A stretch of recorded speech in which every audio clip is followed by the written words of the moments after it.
गांव के एक बहुत बड़ा जंगल था। वो जंगल एकमात्र ऐसा रास्ता था जहां से शहर आया जाया जा सकता था। पर कुछ समय से वहां से आने जाने वाले लोग रहस्यमय तरीके से मरने लगे थे।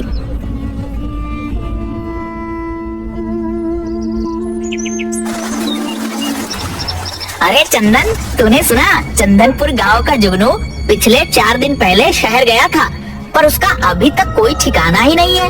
पर क्या करें भाई, शहर आने जाने का सिर्फ एक ही तो रास्ता है।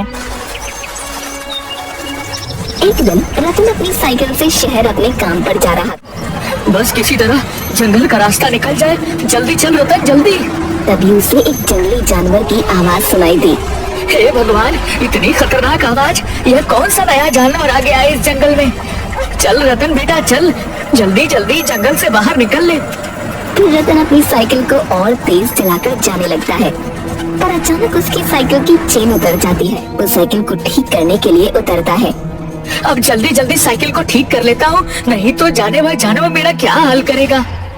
वो साइकिल को ठीक करता है। उसी वक्त पीछे से कोई आकर पकड़कर उसके कंधे से उसका सारा खून पी जाता है। पास से बसंत और चंदन गुजरते हैं। रतन को देखकर बसंत और चंदन रतन के पास जाते हैं। अरे भाई, ये तो रतन है ना? हे भगवान, उस जानवर ने इसे भी मार डाला। फिर दोनों उसे उठाकर गांव ले जाते। आसपास के गांव में मौत हो रही थी सो हो रही थी, पर अब हमारे गांव में भी उस जानवर का आतंक शुरू हो गया है। अब हम सभी को एक बार जंगल में चलकर देखना होगा और उस जानवर का कुछ न कुछ तो करना ही पड़ेगा। गांव में मातम का माहौल छा जाता है। अगले दिन सभी गांव वाले मशाल लेकर जंगल में जाते हैं। तभी ठोकर खाकर बसंत गिर जाता है। बाकी सभी लोग आगे बढ़ जाते हैं। अरे कहाँ जा रहे हो सब के सब? रुको रुको मेरे लिए। तभी उसे अजीब अजीब सी आवाज सुनाई देती है और वो जैसे ही पलट कर देखता है, नहीं नहीं, उसका भी खून उसी तरह हो जाता है जैसे कि रतन का हुआ था। जब गांव के सभी लोग वापस आते तो बसंत की लाश को देखते हैं।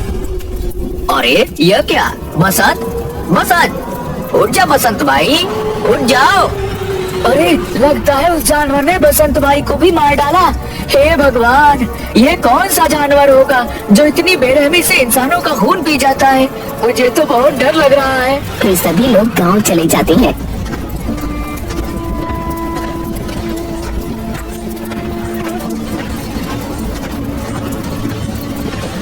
सब लोग गांव की चौपाल पर बैठकर बातें कर रहे होते हैं।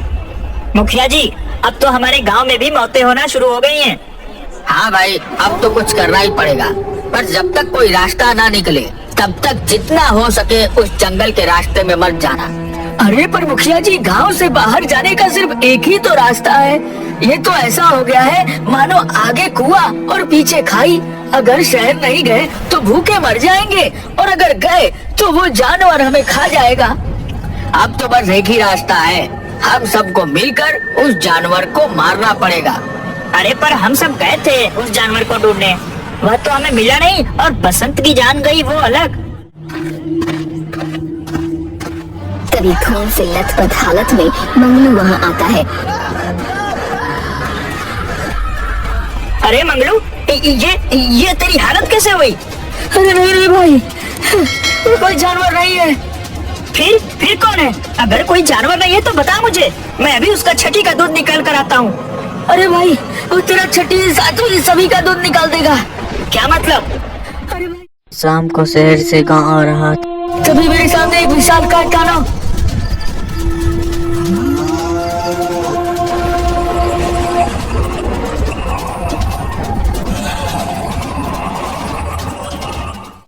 नहीं, क्या कहूँ उसे मैं? मुझे तो कुछ समझ नहीं आ रहा। उसका सर इंसान का और शरीर जानवर का, उसके लंबे लंबे दांत, उन्हीं दांतों से वह इंसानों का खून पी जाता है। उसने मुझे पकड़ लिया और इतना कस कर पकड़ा कि मैंने खुद को बचाने के लिए मेरी पूरी ताकत लगा दी थी। फिर भी मैं उसके चंगुल से बच नहीं पाया। पर पता नहीं कोई चमत्कार कहूँ या कैसे कहूँ, क्या कहूँ, मैं जैसे तैसे बचकर वहाँ से निकल आया हूँ। वह बहुत ही ताकतवर था, हाँ बहुत ही ज्यादा ताकतवर। तभी वहाँ पर एक पागल औरत आ जाती है जो चिल्लाती है, वो आ गया, वो फिर से आ गया, अब तुम सबको मार डालेगा, हम में से किसी को नहीं छोड़ेगा, कोई नहीं बचेगा, वो किसी को नहीं छोड़ेगा। हाँ तुम सब मरोगे, सबके सब मरोगे। ऐसा कहकर वहाँ से वो जाने लगती है और जोर जोर से हंसने लगती है।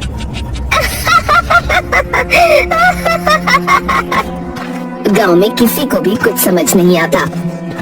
भाइयों, मेरा मत यह है कि गांव में से 4-5 लोग साथ में शहर जाकर जरूरत का सारा सामान ले आए और फिर उस रास्ते से कोई भी नहीं जाएगा। हाँ हाँ मुखिया जी, मुझे भी आपका सुझाव बहुत अच्छा लगा, बिल्कुल अच्छा। हाँ हाँ, हम लोग बिल्कुल ऐसा ही करेंगे। फिर गांव के कुछ लोग मिलकर जंगल पार करके शहर जाने लगते हैं। कोई भी अलग नहीं होगा और सभी लोग अपने हाथों में मसाले ले लो। सभी जंगल तक पहुंच जाते हैं। हमें आते हुए शाम हो जाएगी। जय हनुमान ज्ञान गुण सागर, जय कपीस तिहु लोको उजागर, रामदूत अतुलित बलधामा, अंजनी पुत्र पवन सुत नामा। शाम तक सभी लोग 1 महीने का जरूरी सामान लेकर गांव फिर आने लगते हैं।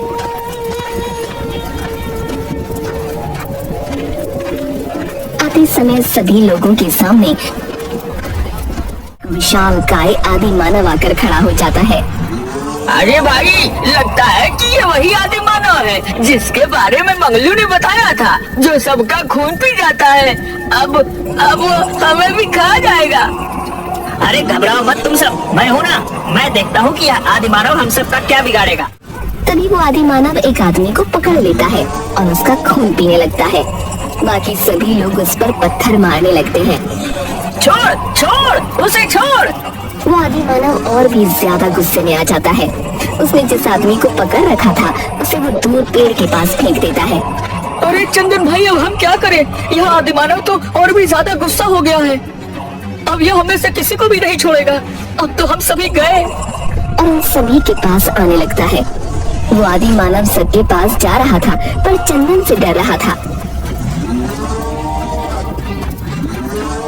अरे ये आदि मानव मेरे पास क्यों नहीं आ रहा? कहीं ऐसा तो नहीं कि मेरे हाथ में मशाल है इसलिए वो मेरे पास नहीं आ रहा? कहीं ऐसा तो नहीं कि ये आदि मानव आग से डरता हो? वो आदि मानव गुड्डू को पकड़ लेता है और उसका खून पीने ही वाला कि तभी चंदन उस आदि मानव के पास मशाल लेकर जाता है और उसे डरा देता है। सभी लोग वहाँ से गांव में भाग जाते हैं।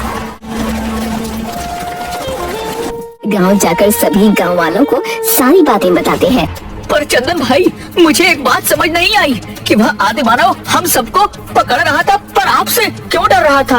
अरे क्योंकि मेरे हाथों में मशाल थी और वह आदि मानव आग से डरता है, इस वजह से वो मेरे पास नहीं आ रहा था। और तुमने देखा नहीं, मैं जैसे ही मशाल उसके पास लेकर गया वह वहाँ से भाग गया। इसका मतलब है कि हम उस आदि मानव को जलाकर मार सकते हैं। सभी गांव वाले इस बात को सुनकर खुश हो जाते हैं। उनके मन में एक उम्मीद की किरण जाग जाती है। फिलहाल तो कुछ समय के लिए उस जंगल में कोई भी नहीं जाएगा।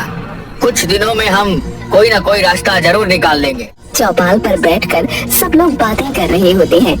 अरे भाई, तुम्हें आवाज सुनाई दी?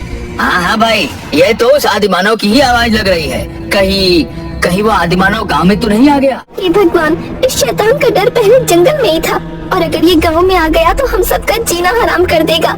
इसका कुछ न कुछ तो करना ही पड़ेगा। तभी जोर जोर से जमीन पर पैर रखते हुए आदि मानव गांव में आ जाता। अरे भागो भागो, सभी अपने घरों में जाकर छुप जाओ। सभी गांव वाले अपने अपने घरों में छुप जाते हैं। आदि मानव अब गांव के जानवरों को खाने लगता है और सुबह होते ही गांव से चला जाता है।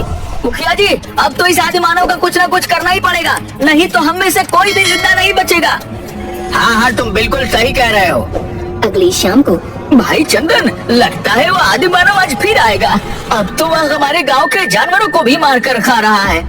अब वह हम में से किसी को भी नहीं छोड़ेगा। अरे गाँव वालों, कब तक इस आदि मानव से भागोगे? एक दिन यह हम सबको खा लेगा। तभी एक पागल औरत वहाँ आ जाती है। हाँ, सही कह रहा है ये। कब तक भागोगे उस आदि मानव से? वर्षों पहले वो मेरे पिंकू को भी खा गया था।